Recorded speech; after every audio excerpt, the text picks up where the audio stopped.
Hi friends, welcome back again in your math channel Maths in Nutshell by Mahesh Sen. सो इसके पहले हमने पढ़ा था चैप्टर नंबर 5 का जो बेसिक इंट्रोडक्शन है अर्थमेटिक प्रोग्रेशन का। गाइस इस वीडियो में हम पढ़ने वाला है एक्सरसाइज 5.1। एक्चुअली इसमें क्वेश्चन नंबर 1 है जो पूरी एक्सरसाइज के क्वेश्चन नंबर वाइज हम लोग वीडियोस बना रहे हैं जिसमें आपको हर एक क्वेश्चन का सॉल्यूशन मिलेगा, राइट। तो अर्थमेटिक प्रोग्रेशन क्या होती है ये मैंने लास्ट वीडियो में बताया था। इस वीडियो में क्वेश्चन नंबर 1 जो है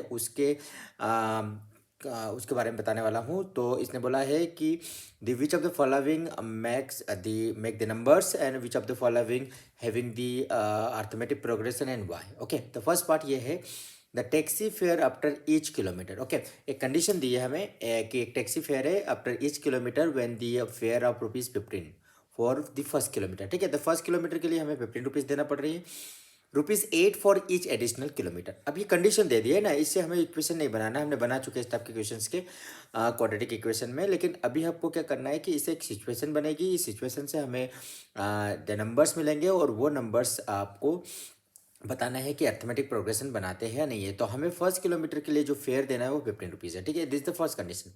सेकेंड कंडीशन है कि एडिशनल चार्ज हर एक किलोमीटर पे उसको ₹8 देना पड़ेगी। मतलब एडिशनल किलोमीटर जितना भी, 1 किलोमीटर के बाद में जितना भी नेक्स्ट किलोमीटर जाएंगे हर बार ₹8 देना पड़ेंगे। ठीक है, तो एडिशनल चार्ज इज ₹8।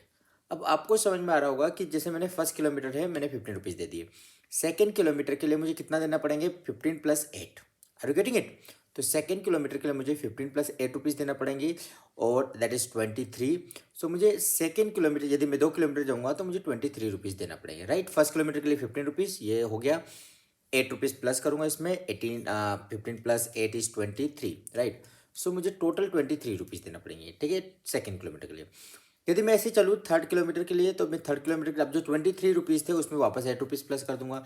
तो ये इस टाइप से मैं हर बार +8 करते जाऊंगा तो मेरे पास कुछ नंबर्स मिलेंगे और ये नंबर्स जो आ रहे हैं इस टाइप से, क्या ये एपी बनाते हैं, क्या ये अर्थमेटिक सीरीज बनाते हैं या नहीं है, ये चेक करना है। ठीक है, तो वैसे मैं डायरेक्ट बता सकता हूँ कि करेंगे नहीं करेंगे, आपको समझ में आना चाहिए, लेकिन I am just taking the example and you can have the answer, right. So first kilometre के लिए we are having the ₹15, second kilometre के लिए ₹23, थर्ड के लिए 31, 39, इस टाइप से आपकी एक सीरीज बनती जा रही है। अब आपको मैं देख रहा हूँ कि द कॉमन डिफरेंस यदि निकालना चाहेंगे तो कॉमन डिफरेंस मुझे 23 में से 15 गया, जैसे मैंने कॉमन डिफरेंस बताया था next term minus previous term, तो 18 जो 23 - 15 इज 8, 31 - 23 इज 8। तो आप देख रहे होंगे कि हर एक नंबर्स का जो कॉमन डिफरेंस हो रहा है, दो नंबर के बीच का कॉमन डिफरेंस, उनके बीच का कॉमन डिफरेंस सेम है, हर बार 8 आएगा। तो we can say so it is forming an AP. ठीक है, first part is clear. So the first condition give us the numbers which have the in the form of the AP. ठीक है, ये first condition में कोई problem नहीं। अब second की तरफ चलते हैं। सेकंड में बोला है the amount of the air present in the cylinder. अब एक सिलेंडर है उसमें अमाउंट है कुछ एयर का। उसने बोला कि जब वैक्यूम पंप से इसको रिमूव करते हैं तो 1/4 of the air remove in the cylinder each time. अब हर बार आपको उसमें से निकालना है 1/4 ऑफ द रिमेनिंग सिलेंडर की एयर से। ठीक है, मैं आपको एक्सप्लेन करता हूँ। ठीक है, अब ये कंटेनर दिख रहा है, सिलेंड्रिकल है, मैंने एक सिलेंडर कर दिया, इसमें हवा भरी हुई है। ठीक है, इस हवा भरे कंटेनर में, सिलेंडर में you can say total volume कितना होगा, total volume of the air we can say. तो आप यदि कुछ भी एक एग्जांपल ले लो, हम उस एग्जांपल से जल्दी समझते हैं। तो मेरे को ऐसा लगता है कि if you are taking an example like let the इसमें 64। ठीक है, 64 लीटर्स इस कंटेनर में एयर है। ठीक है, कितनी हवा है इसमें? इसमें 64 लीटर्स है। ठीक है, अब ये एक एग्जांपल है, ठीक है, कुछ भी हो सकता है, 100 भी ले सकते हो, कुछ भी ले सकते हो। तो मैंने 64 ले लिया है। क्यों 64 ले रहा हूँ? क्योंकि ये थोड़ा सा ईजी होगा कैलकुलेशंस में, इसलिए। आप 100 भी लोगे, 100 में भी कोई प्रॉब्लम नहीं है। तो मैंने 64 लीटर्स ऑफ द एयर और the volume of this air is 64 litre. अब क्या कर रहा हूँ मैं, 1/4 ऑफ द 64 बाहर निकाल रहा हूँ। ठीक है, फिर जो नंबर मिलेगा फिर वापस 1/4 अब द रिमेनिंग नंबर का 1/4 निकालूंगा, फिर वापस नंबर मिलेंगे। जो नंबर मिलेंगे वो क्या एपी बनाते हैं ये चेक करना है। तो 1/4 ऑफ 64 कितना होता है आपको पता है, 16 4 64। तो 16 लीटर, मतलब जब 1/4 ऑफ द 64 निकालूंगा तो मेरे पास 16 लीटर इसके अंदर वायु, गैस, एयर बची रहेगी। ठीक है, जो सिलेंडर के अंदर है। ठीक है, ये हो गया आपका तो second number I am getting is 64 minus 16, क्योंकि ये निकाल रहा हूँ यार, तो मेरे पास कितनी बचेगी वो चीज़ मुझे यहाँ लिखना है, ठीक है। तो फर्स्ट टाइम तो मेरे पास 64 है, अब इसमें से 16 हटा दी मैंने, रिमूव कर दिया ना पंप से, तो 48 लीटर बची। तो मेरे पास सेकेंड बार में जो एक नंबर मिल रहा है वो होगा 48 लीटर्स, ठीक है। मुझे लगता है ये आपको समझ में आ गया होगा मैंने क्यों ऐसा किया। अब 48 जो है उसका भी 1/4 निकालना है, तो 1/4 ऑफ द 48 मुझे बाहर निकालना है। तो मैं क्या कर रहा हूँ, 1/4 ऑफ द 48 रिमेनिंग जो एयर है उसका रिमूव करूँगा। तो 1/4 इंटू 48, तो 4 से इसको कैंसिल किया, 4 1 ज़ा 4 2 ज़ा, तो 12 लीटर्स। अब 12 लीटर्स 48 में से मुझे माइनस करना पड़ेगी, ठीक है, क्योंकि इसने बोला है कि 48 जो है उसका 1/4 बाहर निकालो। तो बाहर कितना निकला है, 48 माइनस 12, दैट इज 36, ठीक है। अब 36 लीटर ऑफ द वायु और वाटर इसके अंदर बचा है, ठीक है। जो जो हवा है इसके अंदर, जो वायु है, जो गैस भरी हुई है, वो 36 लीटर अब बची। पहले मेरे पास 64 थी, अब 48 हो गया, अब 36 हो गया। Are you getting it? Okay. तो मेरे पास इस टाइप से कहीं ना कहीं नंबर्स मिल रहे हैं, ये कंडीशन के अकॉर्डिंग, ठीक है। 64, 48, 36 एंड सो ऑन, ठीक है। ये इस टाइप से सीरीज मिल गई, ठीक है। अब आपको चेक करना है क्या ये एपी बनाता है नहीं है, क्योंकि जो कंडीशन है उसको हम फॉलो करेंगे। तो ये एपी बनाता है कि नहीं, मैं इसको चेक करता हूँ कॉमन डिफरेंस को। D is 48 minus 64, that is -16, okay. मैंने कॉमन डिफरेंस कहा -16। सेकेंड टाइम वापस मैं 36 में से 48 माइनस करता हूँ, तो ये आ रहा है -12। मतलब common difference is not same the common difference, क्योंकि फर्स्ट टाइम मेरा 16 आया था, इस बार -12 आया। -16 -12 both are not same, so we can say the given condition is not making us the AP, ठीक है। चलिए सेकेंड हो गया हमारे पास। थर्ड की तरफ चलते हैं। थर्ड में भी ऐसी कुछ वर्ड प्रॉब्लम दी है, इसको भी चेक करेंगे हम लोग।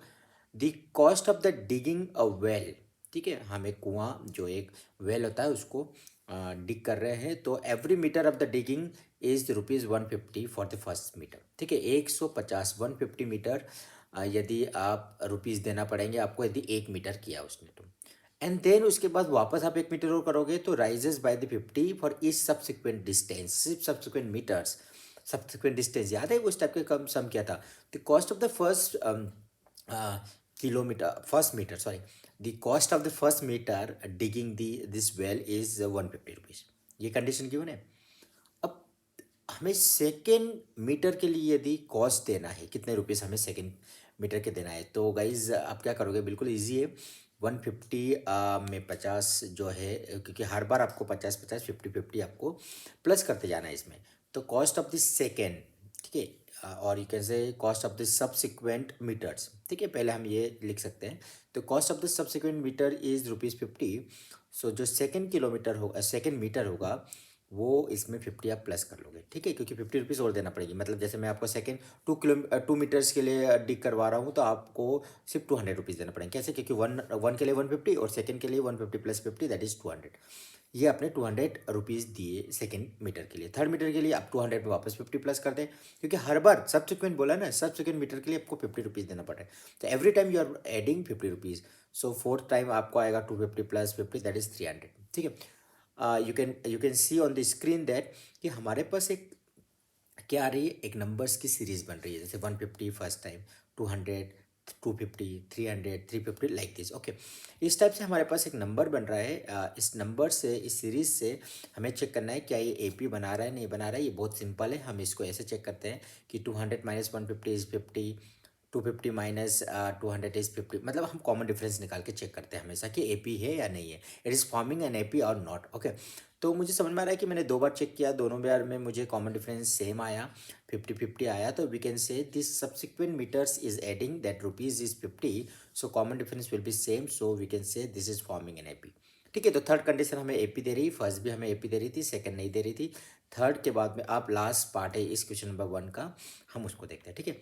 तो फोर्थ पार्ट क्या है, हमें उसको जरा देख लें। फोर्थ पार्ट में the amount of the money, ठीक है, the fourth part is the amount of the money in account every year, okay, when 10,000 is deposited at compound interest ₹8 per annum, ठीक है। This is simple contest. आपने condition क्या दी है कि 1000 10,000 rupees आपने एक बार जमा किए 8% के एनम से, तो जो अमाउंट आपको मिलते जाएगा उसको आप एपी बनाओगे या नहीं, उसमें एपी मिलेगा नहीं। क्योंकि देखिए क्या होता है कि 8% तो आपको हर साल आपको 8% मिल रहा है, ठीक है। Annual annual the compound interest is 8%। So what is given, the principal is given 10,000 rupees, ठीक है। अब 10,000 पे आपको 8% की रेट से, ठीक है, कितनी रुपीज़ होंगे, ये आपको निकालना पड़ेंगे। तो rate of the interest, rate of the compound interest is also given 8% per annum, ठीक है। ये दो चीज़ें आपको गिवन है। तो हर बार आपका अमाउंट क्या बनेगा, ठीक है, एवरी ईयर क्या बनेगा, उस अमाउंट से, एवरी ईयर के अमाउंट से आपको एपी मिलेगी या नहीं मिलेगी वो चेक कर रहे हैं हम लोग, ठीक है। तो for the first year you are depositing वो 10,000 रुपीज़, यहाँ ये तो बहुत क्लियर है। Second condition is, I mean second, जो सेकेंड ईयर के लिए आप कितना पैसा दोगे वो चेक करना है। तो पहले 8% तो इंटरेस्ट मिलेगा 10,000 का, तो वो निकाल लें। तो सेकेंड ईयर के लिए 8% ऑफ 10,000 का इंटरेस्ट अलग से निकाल के देखते हैं, ठीक है। तो 10,000 इंटू 8%, परसेंटेज को लिखेंगे 8/100, ठीक है। तो 10,000 upon into 8/8/100, two zeros cancel, और ये हो गया 8 × 100 इज 800। तो सेकेंड ईयर के लिए 800 रुपीज़ उसने इंटरेस्ट दिया। अब जो हमने 10,000 रुपीज़ तो पहले से जमा है वहाँ पे, है ना, डिपॉजिटेड है। अब 10,000 में 800 और प्लस कर देते हैं। तो 10,000 प्लस 800 दैट विल बिकम 10,800। तो सेकेंड ईयर के लिए जो नंबर मिलेगा, जो जो कंपाउंड इंटरेस्ट के साथ में जो पैसा आपके पास आ जाएगा वो होगा 10,800। भाई इंटरेस्ट भी तो मिलेगा। तो सेकेंड ईयर के लिए 10,800 rupees you are getting, okay. अब एक और निकाल लेते हैं, ठीक है। फर्स्ट ईयर के लिए आपने 10,000, सेकेंड के लिए 10,800, एक और निकाल लेते हैं, देखते हैं कि थर्ड वैल्यू क्या रही। अब जो 8% का इंटरेस्ट देना है वो इंटरेस्ट अब 10,800 पे निकालना पड़ेगा। क्योंकि अब जो जो बैंक है वो 10,800 पे आपको 8% रेट ऑफ इंटरेस्ट से पैसे देगी, राइट, ठीक है।